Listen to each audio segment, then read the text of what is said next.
ہے۔ ایک بھائی نے پوچھا کہ یہ بعض اوقات پانی پر دم کیا ہوتا ہے یا آب زمزم اچانک گر جاتا ہے زمین پر، تو کیا اس سے گناہ ہوگا؟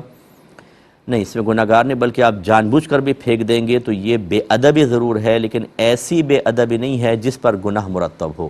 یاد رکھیں، بے ادبیاں دو طرح کی ہوتی ہیں، ایک تو وہ ہوتی ہیں جس کے کرنے پر انسان گناہگار ہوتا ہے، جیسے شریعت نے بتائی ہوتی ہے بے ادبی ہے، یا علماء نے فرمایا ہو کہ یہ بے ادبی ہے اور ایسا نہ کرو، تو پھر قرآن کی یا حدیث کی یا علماء کی تلقین کی، ان کے احکام کی نافرمانی کرنا مستقل گناہ پھر گناہ ہوتا ہے۔ بعض ایسی چیزیں ہوتی ہیں جو ہمارے عرف میں ہم اپنے طرف سے ان کو ادب قرار دے دیتے ہیں، ان کا خلاف کرنا ہلکی پھلکی بے ادبی ضرور کہلاتا ہے لیکن گناہ نہیں۔ جیسے کعبۃ اللہ کی طرف پیٹ نہیں کرنی چاہیے، قبلے کی طرف پیٹ نہیں کرنی چاہیے۔ اکابرین بعض ایسے تھے جو پیٹ نہیں کرتے تھے، قبلہ رخ ہو کر بیٹھا کرتے تھے، لیکن ہم دیکھیں چلتے پھرتے ہیں قبلہ کو پیٹ کرتے ہیں، حتیٰ کہ کعبہ یعنی عمارت کعبہ جو ہے وہ جب ہم حرم سے جا رہے ہوتے ہیں تو پیٹ ہو جاتی ہے بعض وقت، تو کیا گناہگار ہوں گے؟ نہیں ہوں گے۔